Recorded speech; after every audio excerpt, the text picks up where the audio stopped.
네, 먼저 지수부터 보도록 할 텐데요. 다우지수가 0.7% 하락을 했고요. S&P 500도 0.9, 나스닥 지수는 1% 하락을 했습니다. 사실 개장만 하더라도 분위기가 나쁘지는 않았거든요. 그랬는데 이게 점점 시간이 갈수록 상승폭이 줄이더니 결국은 하락세로 돌아서고, 그러더니 이제 하락폭도 점점 더 키우면서 마감한 전형적인 전강 후 약의 장세였다. 이렇게 보면 될 텐데, 그 이유는 긴축 공포가 다시 좀 살아나고 있는 것 같습니다. 갑자기 이렇게까지 이럴 필요가 있나 싶기도 한데, 네, 일단 시장에서 뭔가 아주 강력한 한 방을 때린 거, 고용 보고서도 그랬지만 고용 보고서는 그래도 아직까지는 너무 충격이었기 때문에 오히려 이게 실감이 안 나는 건지는 모르겠습니다만, 당일은 괜찮았는데 이게 시간이 점점 흐를수록 이게 공포심을 키우는 그런 역할을 좀 하는 것 같아요. 그래서 그 어느 정도 지금 시장이 공포를 가지고 있는지, 긴축에 대한 우려를 하고 있는지 어떤 숫자들을 좀 보면서, 데이터를 보면서 이야기를 하도록 할 텐데요. 먼저 우리 또 패밀리 분들과 인사를 하고 시작을 하죠. 우리 나연아님, 네, 요즘 계속 1등을 해주고 계세요. 감사합니다. 우리 수피아님도 와주셨고요. 매도하고 졸보러가 뭐지? 졸보러 테슬라 매도하고 현금 마련. 졸보러가 뭐야? 제가 딱 봤을 때 그냥 바로 딱 이해를 못하는 말들이 있어요. 졸보러 테슬라 매도하고 현금 마련. 졸보러. 일단 현금화 하셨다는 거죠. 네, 단기적으로 한 2배 올랐으니까 일단 수익 구간이신 건지 약간 손실을 보고 매도하신 건지 모르겠는데, 우리 수표님 요즘 종목들 하나하나 정리를 하시는 것 같아요. 그냥 느낌에. 얼마 전에 카바나도 매도하셨고, 아무튼 좀 좋은 성과로 이렇게 매도하고 계신 거이기를 응원을 합니다. 자, 이제 긴축 공포가 커졌다고 했는데 대체 어떤 내용인지를 잠깐 좀 보도록 할게요. 제가 이제 준비한 이 데이터가 CME의 패드워치 자료인데, 왼쪽에 있는 게 제가 지난 월요일 날 가지고 왔던 고용보고서 끝나고 나서 가지고 왔던 그 패드워치, 네, 그 내용이고, 지금 오른쪽에 붙은 게 오늘 업데이트된 내용인데요. 좀 보시면 일단 고용보고서가 금요일 날 아주 충격적으로 나왔죠. 그러면서 시장에서는 원래 3월 25bp 금리 인상 이후 쭉 가다가 연말쯤 인하할 거야가 기존의 어떤 컨센서스였는데, 충격적인 고용 보고서가 나오고 나서 5월에도 추가적인 금리 인상이 될 거야로 바뀌었다고 하면서 제가 사실 이 데이터를 가지고 나왔었던 거였잖아요.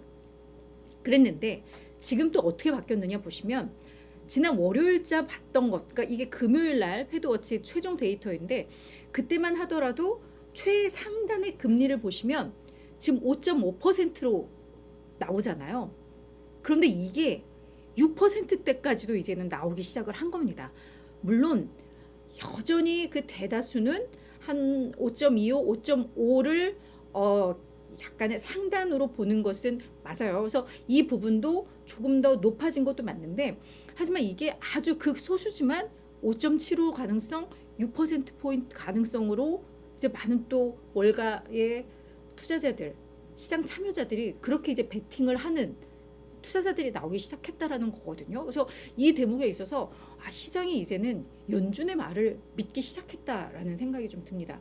연준이 우리는 기준금리를 꾸준히 더 올릴 거야, 인플레이션이 완전히 우리가 안심하기 위해서는 아직 갈 길이 멀어, 아무리 얘기를 해도 믿지를 않았고, 그래서 결국 시장에서는 그래봤자 3월에 금리 한 번 더 올리고 나서 끝이야 라고 예상을 했는데, 이게 점점 조금씩 연준이 이야기하는 대로 그래 이제 5.25까지도 갈 것 같아 라고 했다가, 이제 소수의 의견들은 이거는 6%까지도 갈 수도 있을 것 같은데 라는 게 이제 등장하기 시작했다라는 점에 있어서 이제 시장의 어떤 변화, 투자자들이 이 금리를 보는 시각이 변화하고 있다라는 게 또 확인이 되고 있습니다. 자, 여기에다가 다음 주 14일 날 1월 CPI가 또 발표가 됩니다. 한 달이 참 빨리 간다는 생각이 들죠. 우리가 12월 걸 확인한 게 엊그제 같은데 이제 다음 주면 1월 CPI가 나오는데요. 이 전망치가 좀 나온 걸 봤더니 이제 전년비 기준으로 해서 12월에는 이 물가 상승률, 소비자 물가 상승률이 6.5% 상승을 했었는데 1월 예상치는 6.2로 나옵니다. 그러니까 전년 대비로는 그래도 좀 인플레가 조금은 둔화가 되고 있네, 상승률이 둔화가 되고 있네라고 보면 될 텐데 전월비 기준으로 봤을 때 지난달에는 마이너스 0.1, 그래서 완전 여기 시장에서는 환호를 했었죠. 근데 1월 예상치는 오히려 이게 0.5%, 전달보다는 0.5% 상승했을 거야라는 걸로 이제 예상이 나오거든요. 이렇게 되면 인플레에 대한 우려가 또다시 나올 수 있는 그런 대목입니다. 일단 예상이 이렇게 나오기 때문에 이 정도 수준 나오면 됐지라고 이해할 수도 있겠지만 이 수치 자체가 전월 마이너스에서 플러스 0.5로 또 돌아섰다는 것 자체만으로도 시장에서는 인플레에 대한 우려가 또다시 제기가 되고 있다는 점에서 이 CPI에 대한 불안감들이 다시금 좀 커지고 있는 그런 상황입니다. 거기에다가 이 바킨 토마스 리치먼드 연은 총재가 또 간밤에 한 말을 했는데요.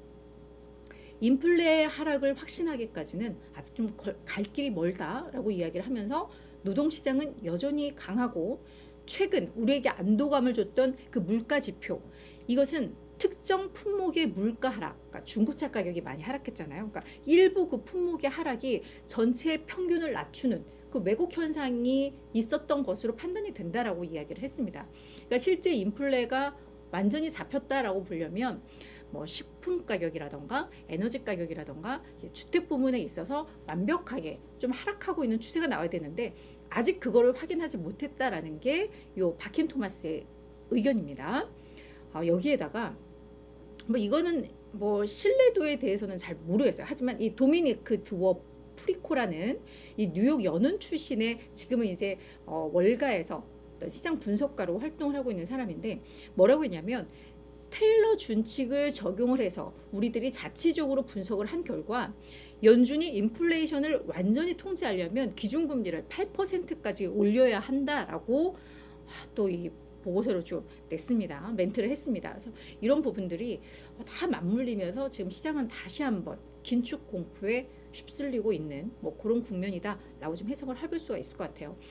다만 또 다른 각도로 해석을 해보자면 올 들어서 워낙에 증시가 빠르게 반등을 했고 회복을 했기 때문에 사실 시장은 한 방향으로 가진 않잖아요. 계속해서 등락을 보이면서 약간의 균형점을 찾아가고 이런 대목에 있어서 이제는 좀 쉬어가는 숨을 고르는 국면이 필요했고 그 명분으로 뭐 이런 내용들이 나오는 게 아닐까라는 생각도 들어요. 실질적으로 긴축 공포가 커졌다면 이 정도의 낙폭으로는 끝날 건 아니라는 생각도 좀 들거든요. 그래서 결국은 원인을 찾아야 되다 보니까 뭐 이런 내용 저런 내용을 다 붙이고는 있습니다만 실제로 긴축 공포가 엄청나게 커지고 있는지 그거는 사실은 조금 더 확인은 필요한 뭐 그런 국면이라는 건 제 개인적으로는 좀 그런 생각이 좀 듭니다. 자, 그래서 이 긴축 공포 외에도 좀 나왔던 이슈들 또 하나로 좀 요약을 해서 말씀을 드리도록 할 텐데요. 일단 제가 오늘 장이 전강 후약이었다고 말씀을 드렸는데 그 전강 초기 부분에 강세로 이끌었던 그 이슈는 바로 1월 독일 CPI였거든요. 독일에서 발표한 게 8.7%로 나왔습니다. 이 숫자 자체는 되게 높은 수준이지만 시장에서 예상했던 게 9.4%였으니까 독일 물가도 시장이 예상했던 것보다 뭐 그래도 괜찮다라는 평가가 나오면서 사실 시장의 투자 심리에는 긍정적인 영향을 미쳤던 부분이었고요. 그리고 또 개장 전에 주간 실업수당 청구 건수가 나왔는데 이게 19만 6천 건으로 시장의 예상치 19만 건보다 높게 나왔고요. 지난주 18만 3천 건보다도 한 1만 3천 건이 더 증가한 것으로 나왔습니다. 그래서 이런 부분들도 안도감을 줬을 수는 있는데 19만 6천 건이라는 이 수치 자체는 여전히 노동시장이 강하다는 것을 좀 의미하는 바입니다. 그래서 사실 이 실업수당 청구 건수는 증시에는 그냥 약간 중립적인 요소로 지금 작용은 했던 것 같아요. 그리고 이제 실적과 관련해서도 계속해서 이제 이야기들이 나오는데 오늘은 이제 팩트셋에서 또 분석을 한 그 결과인데 지금 S&P 500 기업들 이제 실적을 발표한 기업 중에서 약 70%가 시장의 예상을 웃도는 수익을 발표를 했다. 그럼 이제 이 정도면 괜찮네? 라고 하겠지만 지난 3년간의 평균은 어닝 서프라이즈 비중이 79%였다. 그러니까 과거 평균치들과 비교를 하면 여전히 실적이 그닥 좋지 않다.